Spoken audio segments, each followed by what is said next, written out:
Comment investir dans l'immobilier quand on est entrepreneur? C'est la question qu'on m'a très souvent posée, à laquelle je vais tenter de répondre aujourd'hui. Tout d'abord, j'espère que tu vas bien. Dans cette vidéo, je vais essayer de te donner un maximum de pistes pour pouvoir investir en tant qu'entrepreneur. Parce que, de toute façon, le but, qu'on soit salarié ou entrepreneur, c'est de montrer à la banque qu'on est le plus crédible possible, d'accord? Qu'on a une situation solide. Et donc, pour ça, il faut présenter un dossier et un profil impeccable. Et en tant qu'entrepreneur, ça va passer par plusieurs éléments. Tout d'abord, par rapport à votre entreprise. Donc la première preuve de crédibilité, ça va être votre ancienneté d'exercice. Le mieux, c'est d'attendre un minimum de 2 ans avant de tenter de demander un crédit, même si c'est recommandé d'attendre 3 ans parce que c'est à partir de ce moment-là que la banque va considérer que vous avez une activité viable avec des revenus récurrents. Le deuxième point, ça va être de présenter des bilans qui vont être impeccables, d'accord ? Parce que la banque va passer au crible toute la gestion financière de votre entreprise et va notamment regarder si vous avez des découvertes, si vous avez fait des grosses dépenses professionnelles, etc. et va vous demander d'en justifier. Donc le but, ça va être vraiment que ce soit le plus carré possible pour rassurer la banque. Le troisième point, ça va être de ne pas négliger son domaine d'activité. Si vous êtes dans un domaine d'activité qui est porteur, comme l'informatique par exemple, n'hésitez pas à le mettre en avant parce que ça va montrer à la banque que votre activité est viable sur le long terme. En revanche, si vous êtes dans un domaine d'activité plus saisonnier ou très concurrentiel, ça peut faire tiquer la banque. Donc ne pas hésiter à préparer un maximum d'arguments pour la rassurer par rapport à ça si elle vous en parle. Voilà, ça c'est vraiment les 3 points à travailler quand on veut asseoir sa crédibilité auprès de la banque par rapport à son entreprise, mais il y a également 2 points que vous pouvez mettre en avant à titre personnel. Donc tout d'abord, l'épargne. Si vous avez de l'épargne, ça prouve à la banque que déjà, avant même votre entreprise, vous-même en tant qu'individu, vous savez gérer votre argent, donc ça va être hyper positif pour elle. Le deuxième point, de manière plus générale, ça va être d'avoir ce qu'on appelle des finances saines, donc d'avoir des dépenses qui sont quand même contrôlées, le moins d'encours possible. Par exemple, si vous avez déjà des crédits à la consommation, essayez de les solder, parce que la banque va regarder vos 3 derniers relevés bancaires. Et elle va analyser votre comportement avec votre argent sur cette période-là. Donc tout ça, je passe très vite dessus parce que j'en ai parlé en détail dans cette vidéo, donc n'hésite pas à aller la voir si tu veux en savoir plus. Là, on a vu les éléments à mettre en œuvre par rapport à son entreprise et à son profil personnel pour rassurer la banque. Mais comment faire quand on ne réunit pas tous ces éléments-là? Pas de panique, il y a quand même des leviers de négociation qu'on peut faire valoir auprès de la banque pour quand même obtenir son crédit, donc faire pencher la balance en notre faveur. Le premier, ça va être d'injecter de l'apport. Parce que l'apport, c'est un gros levier de négociation. Ça prouve à la banque que vous êtes sérieux et que vous êtes déjà engagé dans une démarche de remboursement. Le mieux pour optimiser ce levier-là, ça va être de mettre un minimum de 10% par rapport à la somme que vous souhaitez emprunter, parce que les 10%, ça permet de rembourser tous les frais de dossier, les frais de notaire, etc. Mais après, bien sûr, plus vous pouvez mettre, mieux c'est. Donc de toute façon, par rapport à cette question d'apport, j'ai aussi fait une vidéo qui est très détaillée sur le sujet. Pareil, je te la mets juste là, n'hésite pas à aller la checker.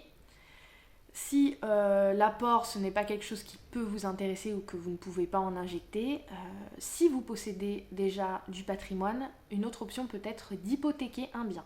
En gros, vous allez gager un bien et comme ça, la banque pourra le saisir et le vendre pour se rembourser si vous ne remboursez pas votre crédit.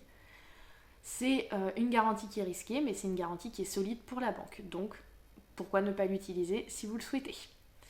Dans le même genre, vous allez avoir ce qu'on appelle le gage ou le nantissement. C'est exactement la même dynamique que l'hypothèque. Ça va être des contrats qui vont mettre des choses en garantie en cas de non-paiement.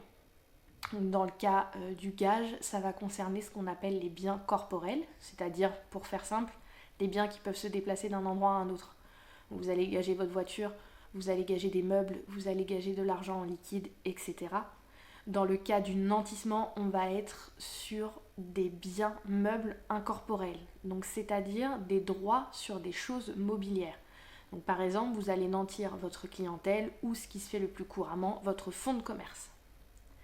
Donc voilà, ça c'est des mécanismes qui restent risqués, des garanties qui engagent beaucoup. Donc si jamais vous ne voulez pas aller sur ce terrain-là, une autre option, ça peut être de vous associer à quelqu'un pour investir. Si par exemple votre conjoint est en CDI ou fonctionnaire, Ça peut rassurer la banque de voir que vous investissez avec elle parce qu'elle a des revenus réguliers récurrents. Voilà, et une situation qui est stable, qui a priori ne risque pas de changer dans les prochaines années. Bon, après, si ton ou ta moitié est pas très chaude pour investir, pareil, ça c'est quelque chose qui revient souvent, on me pose beaucoup la question de comment la convaincre, alors j'ai essayé de développer des pistes de réflexion par rapport à ça dans la vidéo que je te mets juste ici. Donc là, on a vraiment vu tout ce qu'on pouvait mettre en avant pour pouvoir obtenir un crédit. Toutefois, avant même de demander son crédit, je vous recommande en tant qu'entrepreneur de vraiment sécuriser votre patrimoine immobilier personnel. Parce que selon le statut de votre activité, peut-être que pro et perso sont liés et ça veut dire que si demain vous avez des créances à titre professionnel, ils pourront saisir vos biens acquis à titre personnel pour les rembourser. Donc très important de sécuriser son patrimoine personnel et pour ça il y a 3 solutions. Tout d'abord, faire évoluer le statut de son activité. Par exemple, le passer en société si c'est possible. Comme ça en société, le patrimoine pro et perso seront bien distingués. Toutefois, attention, parce que si vous passez votre activité en société, mais que vous achetez des locaux avec cette société, ces locaux-là, bien sûr, ne seront pas protégés, parce que ça reste des locaux à titre professionnel. Le seul moyen pour protéger ces locaux-là, ça va être de les acheter via une autre société, qu'on appelle une SCI, Société Civile Immobilière, que vous louerez à votre entreprise. Ainsi, en cas de dette, ces locaux ne pourront pas être saisis et vos biens personnels seront également protégés. La deuxième option, si vous ne souhaitez pas passer en société, ça peut être de passer en EIRL, en entreprise individuelle à responsabilité limitée, si c'est possible. Donc ça, c'est un statut qui date de 2011 et il permet également de séparer le patrimoine pro du patrimoine perso. Et enfin, la troisième solution, ça peut être d'investir, comme je le disais plus tôt, en société. C'est-à-dire qu'au lieu d'acheter en nom propre, en tant que Monsieur Dupont, vous allez acheter en tant qu'associé d'une société. Donc souvent, c'est des sociétés civiles immobilières, mais il y a aussi d'autres formes de sociétés, les SAS, les SASU, etc., les SARL de famille. Donc bien regarder selon ce que vous voulez et ce que vous pouvez faire. Mais voilà, comme ça, ça permettra de protéger le patrimoine qui sera distingué de votre patrimoine professionnel.